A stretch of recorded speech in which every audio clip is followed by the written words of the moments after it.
For Jesus and Social Distancing Regulations by The Moon is Dead. Podfic by Monty. Rating, general audiences. Archive warning, no archive warning apply. Category, MM. Fandoms, Jujutsu Kaisen manga, Jujutsu Kaisen anime. Relationship, Fushiguro Megumi and Gojo Satoru. Fushiguro Megumi / Itadori Yuji. Characters, Gojo Satoru, Fushiguro Megumi, Itadori Yuji, Airi Shoko, Kugisaki Nobara. Additional tags, Fluff and Crack, Humor, Overprotective Dad Gojo, Love Confessions, Language, English. Summary. I've been trying to confess for weeks now. Either I'm cursed, Itadori says, slapping a hand over the mouth forming on his cheek before Sukuna can interrupt, or Sensei knows and he's working against me. Kugisaki stares at him. You have serious main character syndrome. It's my life, he frowns. I can't be a side character. The worst part is that it's his own fault.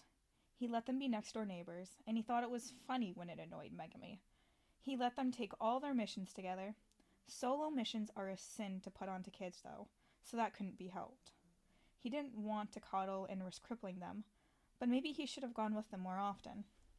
Actually, the worst part is that he didn't notice until Itadori died. On one hand, Itadori died and Satoru spent one-on-one training with him so that he wouldn't die again. And it was always, Fushiguro this and Fushiguro that. Did you know that Fushiguro once told me blah blah blah blah blah? It was all Satoru could do to keep from just handing him back his phone to call the other teen. But thankfully, Itadori also found his own reasons to stay radio silent for a bit. Didn't stop him from strapping Nanami with the kid, though. On one hand, Itadori died and Megumi carried his body, his heart in his arms to the edge of the screen. It was all Satoru could do to keep it a secret that the kid was actually still alive, and he had to default to avoidance to do so. That is, until Megumi cornered him one time and told him that he didn't blame him for not being there. The guilt that shot through him then. Yikes. Telling him the truth would make him feel better. Satoru knows, but letting him grieve would prepare him. Not that Satoru had any intention of letting the kid get killed for being a vessel, but he knows better than anyone about the worth of intentions in uncontrollable circumstances. He does feel bad about it, though, so Satoru organizes Itadori's surprise return to lighten the mood. Also, to split Megumi's anger between the two of them. He additionally drops Infinity to allow Megumi a good hit in, though he whines about it before and after the teen takes him up on his offer. But that's when Satoru knew. Itadori is halfway obsessed with Megumi, and Megumi is halfway obsessed back. Except Megumi hasn't realized that yet. Itadori is starting to, but even if Megumi catches up, it'll take him twice as long to figure out it's mutual. That gives Satoru time to interrupt. And yes, given his own high school obsession and how that turned out, Satoru should be reminding Megumi to live now so that he doesn't regret wasted time. But that isn't what he does. The silence of his best friend is felt keenly, as always, and he knows that time is not guaranteed. And yes, he told Megumi to do what he wants, to go for the home run, but he hasn't yet. So clearly he isn't ready. So Itadori can't rush him. Megumi isn't ready for a romantic relationship, so Satoru will keep all his prospects away. It's his job as his father figure. You're a fun uncle at best, Shoko tells him when he accidentally tells her that Itadori is in love with his kid and does not approve. And even calling you fun is pushing it. Plus, you like Itadori. Don't try to lie to me. Needless to say, Satoru doesn't exactly come out of that conversation encouraged about his chances. But Gojo Satoru has never been a quitter. At first, he thinks he should get him a set of eyes on someone else, but the prospects are thin. The third years are old and distant. Kugisaki would rather die, so she's out. Out of the second years, well, Maki is a hard pass. Panda is a panda, and setting aside whatever is going on with Toge and Yuta now, Yuta's ex is a very powerful curse that follows him around everywhere. Itadori Yuji already has a powerful curse of his own, so that wouldn't be a good combination. At a low, it strikes him that he could try to get the kid to fall for him, but that half-formed thought alone is enough to send him to the toilet, bile pouring from his throat. So that's no. Obviously, says the voice of reason in his head that still sounds like his best friend. And Satoru agrees, except he doesn't like that tone. He would appreciate some softness here, because he's desperate and he really can't do it. He can't protect Megami's innocent by pretending to be a pedophile. He really is a terrible father. Megami-kun, I'm sorry. Instantly on guard, the teen looks at the miserable lump of his teacher lounging on the couch. He puts his water bottle back in the fridge. What did you do? Despondent, Satoru admits. It's what I didn't do. I can't protect you from everything. Megami only switched in confusion. I know, and I'm not asking you to either. We had this conversation before. He's right. Satoru sat him down and gave him the whole speech years ago, when he first started seriously training the kid. But when I said at that time, I meant shaman world stuff. Protecting you from regular human stuff is a given. There's nothing in the regular human world that's going to do me that much damage, weirdo. Megami frowns. Biting into a salty cracker miserably, Satoru cries, That's what you think. With a hearty sigh, Megami scowls and leaves the kitchen without a word, empty-handed. Satoru watches him go. Okay, he can figure this out. So what if he had to Google how to be a parent? It's not like he had parents of his own to draw examples from, and the results were very straightforward. A good parent does anything to protect their child. Satoru can do that. He just has to be a little more creative about it. If he sucks Itadori a bit, he knows every time the kid is about to do something with Megami, and then he can intervene. It's foolproof. There was absolutely no confessing of any sort on Satoru's watch. He guarantees it. Yuji is going to confess to Fushiguro. Any day now, he's confident. He hesitated at first because of Sukuna, and because of his newness to the shaman world, and because Fushiguro is just so cool, so untouchable, that sometimes it's kind of felt hopeless. But he almost died so many times. Both of them. And nothing is promised. There's no guarantee he'll make it to all 20 fingers. No guarantee Sensei will be really able to keep him alive, despite the demands of the higher-ups, whoever they are. His grandfather died nearly completely alone, and Yuji doesn't want that for himself. He knows he'll have his friends, and it's naive of him, sure, but he wants all of them to outlive him. He knows Fushiguro will be there too. Yuji just wants him to be a little bit closer than the rest. That's all. So he's going to confess. Good or bad, he's going to do it soon. Except there's this thing. Mostly inconsequential, and maybe he's blowing things out of proportion, seeing things that aren't there, thinking he's connected the dots when there are none to begin with. But it feels like kinda, sorta, maybe there's a touch of divine intervention preventing him from confessing properly. Or maybe not divine.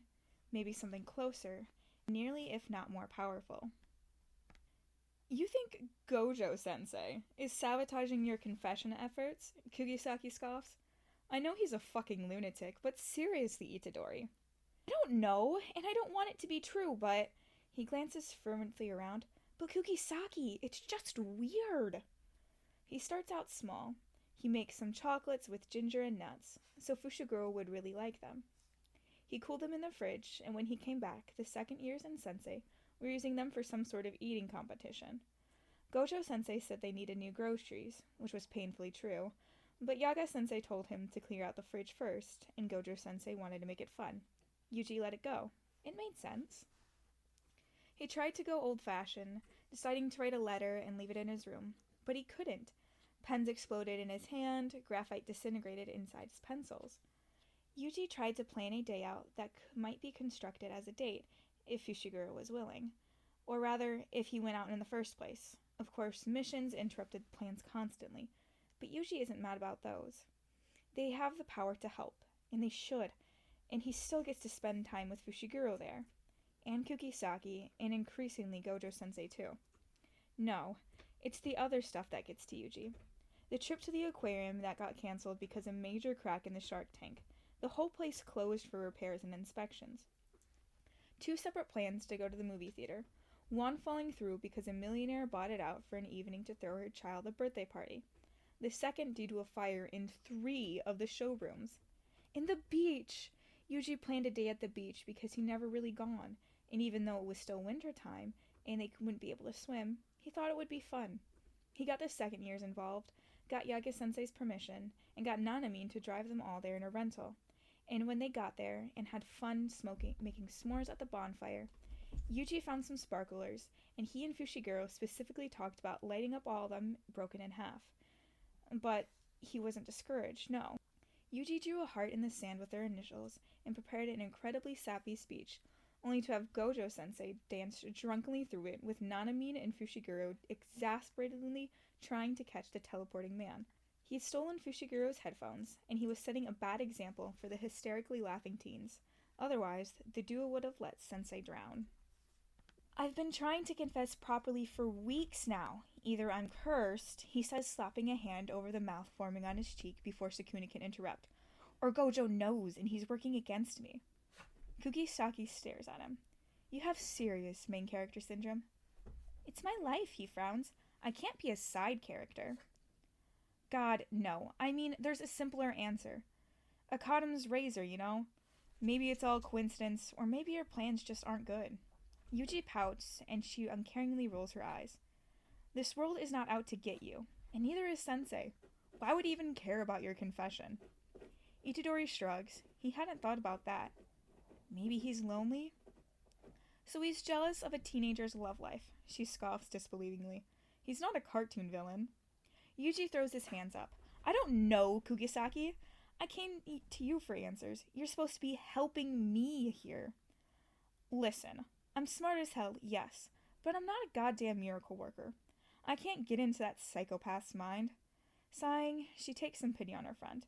If, and that's a decently sized if he's sabotaging you. He'll have a reason.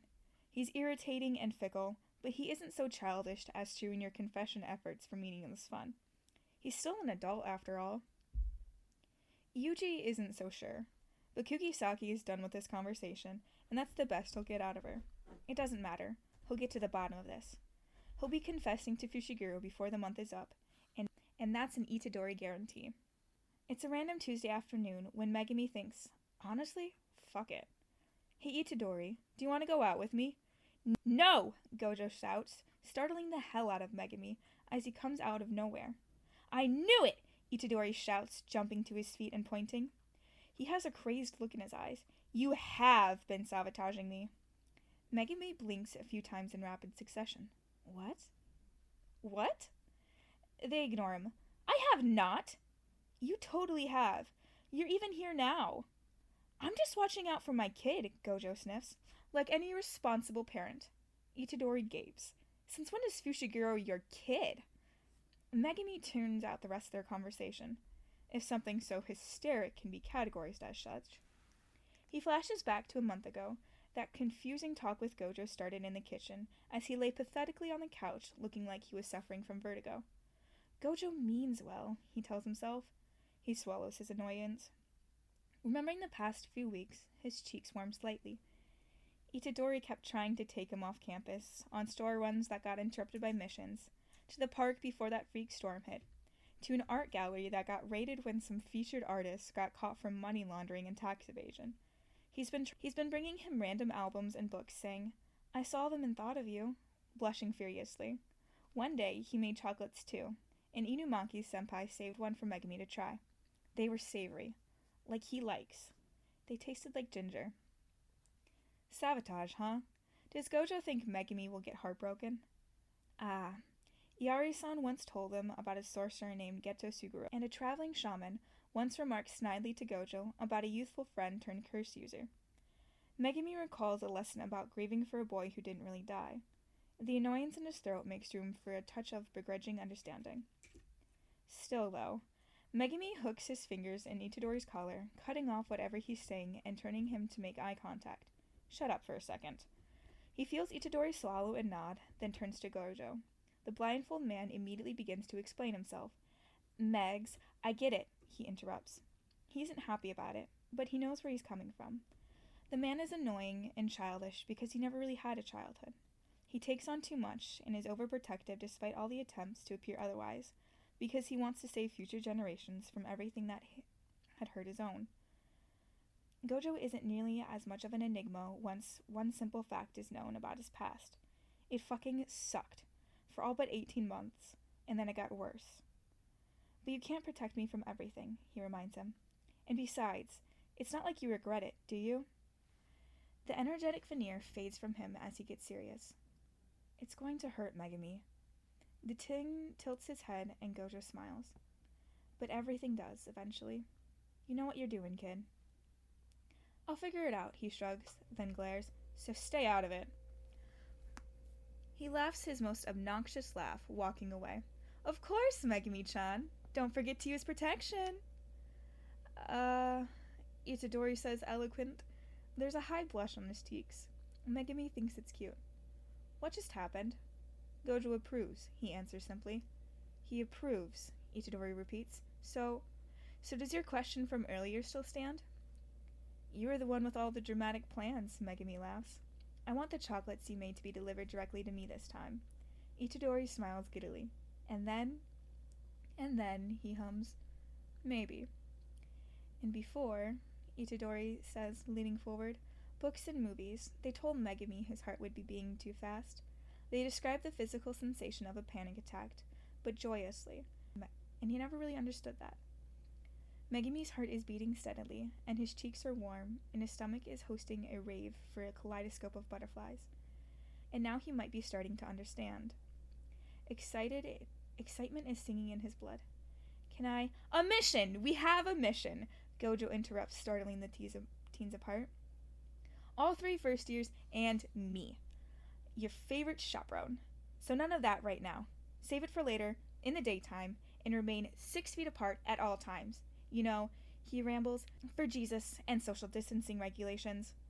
Megami closes his eyes as Itadori turns beet red. Gojo, are you serious? Sorry, force of habit, he laughs. But we really do have a mission. It's actually in Roppongi this time, though, so yay! Collecting himself with a heavy sigh, Megami offers a real smile when Itadori entwines their fingers. He promises, we'll ditch them on our way back. Even through his blindfold, Gojo looks utterly scandalized. You will do no such thing, young man! This is such a cute story, and thank you so much for listening. And be sure to check out the author's original work. Again, it's by themoonisdead, and thank you so much for writing it. It's such a cute story. And thank you all for listening. Have a good one. Just a last-minute reader's note. It has been a while since I recorded this, and you can hear my dog breathing in the background. I hope you enjoy, and if you end up listening to any more of my podfics, my style has changed since I first recorded this to current timeline. Have a good one.